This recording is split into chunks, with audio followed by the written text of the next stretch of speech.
Berita yang paling menyenangkan ialah di mana ada orang yang bersedia mengampuni dosa kita. Berita yang paling menenangkan ialah di mana kita bisa keluar dari upah dosa adalah maut. Di waktu Yesus diputuskan oleh Pilatus bahwa Barabas dilepaskan, dia sudah bersuka cita. Dan Yesus yang disalibkan. Hari ini kita melihat suasana di kayu salib. Kemarin kita melihat bagaimana jalannya persidangan sehingga Barabas bisa dilepaskan. Tapi hari ini di atas kayu salib itu, Lukas pasal 23 ayatnya yang ke-33. Bagian-bagian yang sulit kami percaya, tidak sanggup kami mengungkapkannya. Tapi bagian-bagian yang bagi kami jelas kami ungkapkan. Itulah dengan senang hati kalau Anda bertanya, kami menjawab. Hubungilah nomor HP kami. Kalau ada bagian yang kurang jelas, mana tahu masih bisa kami menambahkan supaya pengertian, kepastian, keselamatan masuk surga, di mana dosa kita diampuni, menjadi bagian kita masing-masing. Kalau hati nurani Anda masih mendunduh, memang begitu ngeri kalau ada orang jatuh ke neraka. Dan kalau masih ada keraguan, berilah kepada kami pertanyaan, supaya kami dapat menghobahkan, mengungkapkan rahasia yang Anda sedang tanyakan. Kalau Anda tidak kami jawab lewat HP, kami akan mungkin menjawabnya lewat khotbah yang akan mendatang. Marilah kita berdoa. Allah yang menciptakan langit bumi ini, kami sadar dan percaya, baik berkat di bumi secara materi, rezeki kami datangnya daripadamu. Demikian juga berkat rohani, di mana dosa kami diampuni, itu juga pun daripadamu.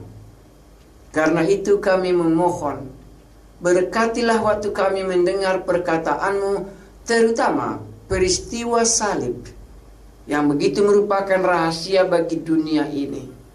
Bukakanlah kepada kami yang hidup di dalam tekanan, takutnya ke neraka, supaya kami mendapatkan kepastian pengampunan dosa. Berkatilah kami dan berikan damai di dalam hati kami waktu mendengarkan perkataanmu ini. Engkaulah Yesus yang berbicara dan yang hidup, dan akan mengungkapkan ini kepada kami masing-masing. Kami memuji namamu, Yesus Juru Selamat kami. Amin. Lukas pasal 23 ayat 33. Peristiwa waktu Yesus disalibkan.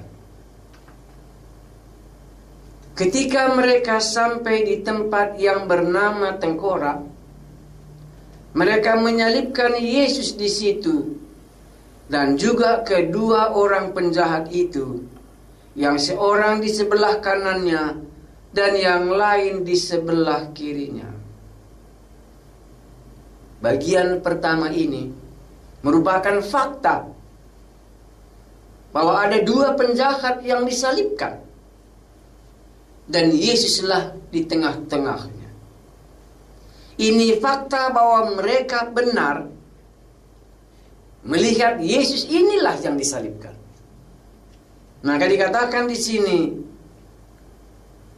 Yesus disalibkan, dan kedua penjahat itu, yang seorang di sebelah kanannya dan yang lain di sebelah kirinya, merupakan saksi fakta yang tidak bisa keliru, di mana Yesuslah yang disalibkan di antara kedua penjahat ini.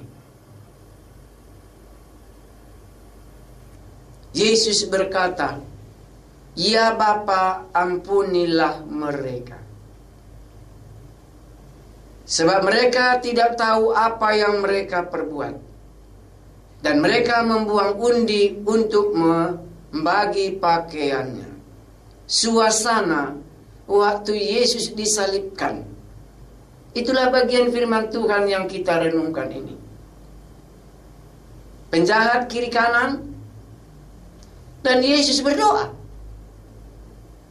Baru pakaian Yesus diundi. Ya Bapa, ampunilah mereka, sebab mereka tidak tahu apa yang mereka perbuat. Yesus mendoakan supaya semua kejahatan yang ditimpakan kepadanya diampuni oleh Bapa di surga. Yesus mengasihi orang yang menghina dia. Yesus mengasihi yang menyiksa dia. Yesus mendoakan mereka supaya mereka tidak ditimpakan hukuman atas orang itu. Ampunilah orang ini, karena orang ini tidak tahu apa yang dia perbuat. Jadi dalam kacamata Yesus, tindakan orang yang menalipkan Yesus itu karena mereka tidak tahu apa yang mereka perbuat. Sehingga Yesus memohon belas kasihan supaya diampuni oleh Bapa yang di surga. Mungkin ada yang bertanya, jadi apakah dijawab Tuhan doa Tuhan Yesus ini? Maka mungkin jawab kita, iya. Dosa mereka diampuni. Kapan? Itulah pertobatan waktu turun hari raya Pentakosta. Orang-orang yang menyalibkan Yesus ini bertobat dan dosa mereka diampuni. Kita mengenal Yesus. Itulah orang yang mendoakan. Kita mengenal Yesus mendoakan orang yang menghina dan yang menyakitkan dia. Dan doanya dijawab dalam hari raya Pentakosta itu. Orang-orang yang menyalibkan inilah yang bertobat. Dikatakan dalam bagian firman Tuhan, 3.000 orang pertobatan pada hari itu. Ayatnya yang ke-35.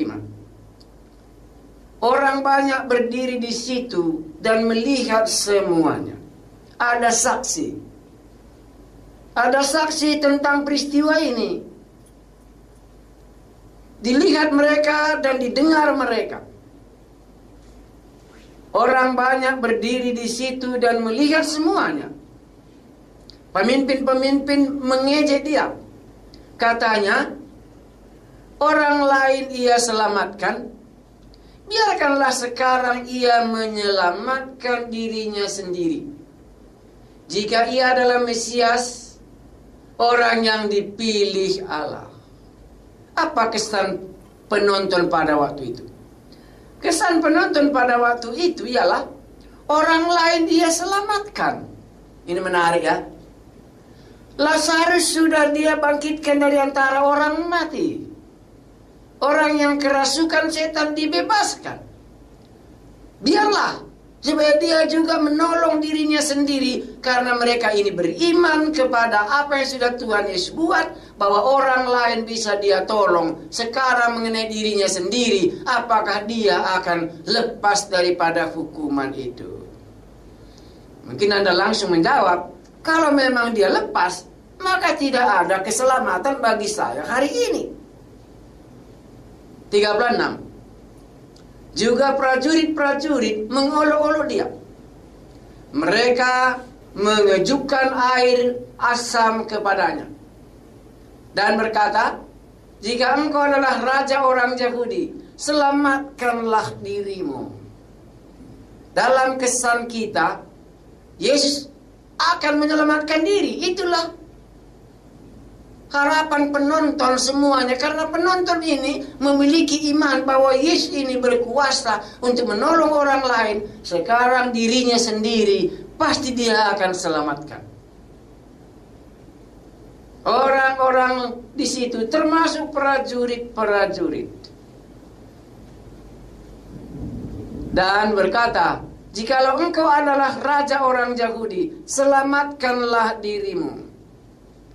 Ada juga tertulis di atas kepalanya, inilah raja orang Yahudi. Nampaknya semua kesan orang ini bahwa Yesus itulah raja orang Yahudi. Dia menyelamatkan orang lain, dia berkuasa menyelamatkan orang lain. Sekarang kita tunggu, apakah dia menyelamatkan dirinya sendiri? Kita tidak bisa mengenal orang kalau hanya dari perkataannya dan kalau dari perbuatannya. Tapi kita bisa mengenal orang dari apa pengorbanannya. Yesus menunjukkan pengorbanannya dalam pengampunan dosa, sehingga segala sesuatu dia serahkan untuk membenarkan orang yang berdosa. Dia menderita, dan dipersembahkan mati di kayu salib supaya orang berdosa dapat diampuni. Baik prajurit-prajurit maupun penonton sudah ada kesan bahwa Yesus ini adalah raja orang Yahudi yang sungguh-sungguh berkuasa. 39. Seorang dari penjahat yang digantung itu menghujat dia. Ya, kemungkinan yang penjahat ini nggak tertahankan sakitnya. Nggak tertahankan sakitnya karena begitu menderitanya dia menghujat, dikatakan di sini. Katanya, bukankah engkau adalah Kristus? Selamatkanlah dirimu dan kami. Orang ini mengharapkan karena kita sudah satu grup. Kamu pun disalibkan, kami pun disalibkan. Bukankah kamu Mesias? Kalau memang kamu Mesias, selamatkan dirimu. Dan juga selamatkanlah diri kami. Supaya dia mendapatkan keuntungan dalam bagian itu. Ayat 40. Tetapi yang seorang menegur dia, katanya. Ada dua. Jadi memang peristiwa waktu Yesus disalibkan tidak sedikit ceritanya. Tetapi yang seorang menegur dia, katanya. Itu menarik ya. Satu menghujat, satu menegur supaya jangan berkata demikian. Tetapi yang seorang menegur dia, katanya apa? Tidakkah engkau takut juga? Tidakkah engkau takut juga tidak kepada Allah? Sedangkan engkau menerima hukuman yang sama. Kita memang selayaknya dihukum. Rupanya orang yang dihukum ini sudah sadar. Selayaknya lah dia dihukum karena memang sudah berbuat jahat. Kita memang selayaknya dihukum. Sebab kita menerima balasan yang setimpal dengan perbuatan kita. Tetapi orang ini tidak berbuat sesuatu yang salah. Kelihatannya orang yang disalibkan ini mengerti bahwa Yesus yang disalibkan ini tidak pernah berbuat kesalahan. Dan dia sungguh sadar karena kesalahannya dia harus menerima hukuman itu. Lalu ia berkata, menarik ya. Lalu ia berkata, Yesus, ingatlah akan aku apabila engkau datang sebagai raja. Orang yang disalibkan ini, satu dari antara mereka menyadari Yesus tidak bersalah. Dia menyadari dan mengaku bahwa engkau datang sebagai raja. Rupanya iman itu muncul bukan waktu Yesus melaksanakan mujizat. Bukan waktu Yesus membangkitkan Lazarus. Tetapi iman orang penjahat yang bersama-sama dengan dia disalibkan. Waktu dia disalibkan itu, pertama mungkin di situ dia dengar dan melihat Yesus secara nyata. Dia mengaku. Maka dia katakan, Yesus. Lalu ia berkata, Yesus. Dia memanggil namanya.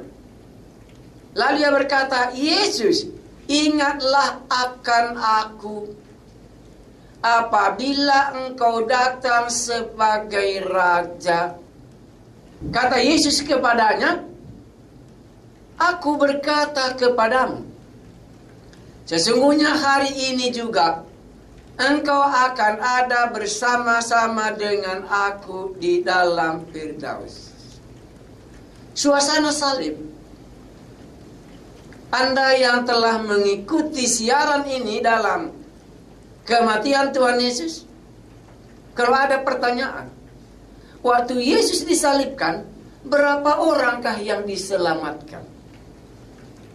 Maka Anda akan menjawab dengan sederhana, satu Pak, Barabas. Dia dilepaskan dan dia tidak ikut ke kayu salib. Barabas pulang dan Yesus disalibkan. Satu lagi siapa? Orang yang disalibkan itu muncul imannya. Dia percaya bahwa Yesus akan datang sekali lagi sebagai Raja. Dan Yesus langsung menjawab, hari ini engkau dan aku ada bersama-sama di dalam Firdaus. Di dalam salib tidak pernah menutupi kemuliaan bahwa Yesus itu akan datang sekali lagi sebagai Raja dan orang ini menerima keselamatan. Maka Yesus katakan, hari ini engkau dan aku bersama-sama di Firdaus. Kenapa Yesus katakan di Firdaus? Pasti kita ingat di dalam perjanjian lama Allah dan manusia diam bersama-sama. Yesus disalibkan memungkinkan penjahat ini masuk ke dalam Firdaus karena imannya. Bagaimana penjahat ini beriman? Karena mereka bersama-sama mulai dari jam 9 pagi sampai jam 3 petang melihat semua dalam ucapan Tuhan Yesus. Keluarlah imannya. Benarlah dia ini adalah anak Allah. Benarlah dia ini Mesias anak Allah, Raja yang akan datang sekali lagi. Lalu ia berkata, Yesus, ingatlah akan aku apabila engkau datang sebagai Raja. Murid-murid sudah semua ketakutan waktu Yesus disalibkan. Murid-murid tidak melihat lagi bahwa Yesus akan datang sebagai Raja karena sudah disalibkan. Murid-murid berpikir tidak ada lagi harapan karena guru Rabbi kami yang kami harapkan sudah menyerah dan sudah disalibkan. Tetapi orang penjahat ini di dalam kesulitan itulah keluar imannya, pengenalannya akan Yesus bahwa ia ini adalah Raja yang akan datang sekali lagi. Saudaraku yang kekasih, Anda yakinkah Yesus datang sebagai Raja sekali lagi? Kalau sampai pengakuan, maka dia berkata, hari ini kata Yesus kepadanya, aku berkata kepadamu, sesungguhnya hari ini juga engkau akan ada bersama-sama dengan aku di dalam Firdaus. Kematian Yesus di kayu salib untuk menyelamatkan penjahat ini. Jadi setidaknya ada dua. Di hari Paskah, di hari di mana Yesus disalibkan, terjadi keselamatan. Barabas dilepaskan secara jasmani dan pulang dia ke rumahnya, terjadi keselamatannya. Tetapi kepada orang yang di kayu salib ini, Yesus tidak membuat lagi mujizat supaya dia kembali ke bumi. Tetapi Yesus berkata kepadanya, hari ini engkau dan aku bersama-sama di Firdaus menghadap Allah. Orang ini tubuhnya akan dikuburkan sebagai penjahat, tetapi rohnya bersama-sama dengan Yesus di Firdaus, di mana Firdaus lambang manusia dan Allah bersatu. Yesus membawa mereka ke Firdaus dan hidup bersama dengan Allah, karena dia mengaku bahwa Yesus ini datang sebagai Raja. Inilah tempat orang yang meninggal, yang percaya kepada Yesus, ada di Firdaus. Iman kita kepada Yesus, siapakah Yesus itu? Mungkin waktu Yesus menolong kita, kita bisa percaya. Tapi waktu Yesus mati di kayu salib, murid-murid semuanya sudah gusar imannya. Kita sering bisa percaya kalau kelihatan kuasa Allah. Tetapi kalau Yesus turun dari kayu salib, maka tidak ada pengampunan dosa. Itulah sebabnya Di dalam hari penyalipan Tuhan Yesus mati di kayu salib, terjadi keselamatan kepada orang ini. Terjadi keselamatan kepada orang ini. Maka kita berkata, salib itulah satu-satunya jalan pengampunan dosa, di mana aku bisa dilepaskan daripada semua perbudakan dosaku itu. Anda percayakah Yesus tidak mau turun dari kayu salib bukan karena tidak berkuasa, tetapi Yesus tidak turun dari kayu salib supaya dia menunjukkan kasihnya. Dia menyerahkan nyawanya untuk penebusan bagi banyak dosa orang. Kuasa tidak bisa mengampuni dosa, tetapi pengorbanan dan kematiannya di kayu saliblah dosa saudara dan dosa saya sudah diampuni di hadapan Allah. Kembali kami menyerahkan berita Yesus Tuhan kami disalibkan ini, yang mati untuk mengampuni dosa kami, supaya masing-masing kami menerimanya dan mempercayainya, supaya kami diampuni dan memperoleh hidup yang kekal itu. Terpujilah namamu, Engkaulah Yesus yang berkorban. Engkau menyerahkan nyawamu untuk mengampuni dosa banyak orang, dan kamilah salah satu di antaranya. Dalam namamu yang mengasihi kami, yang mati di kayu salib, kami berdoa. Amin.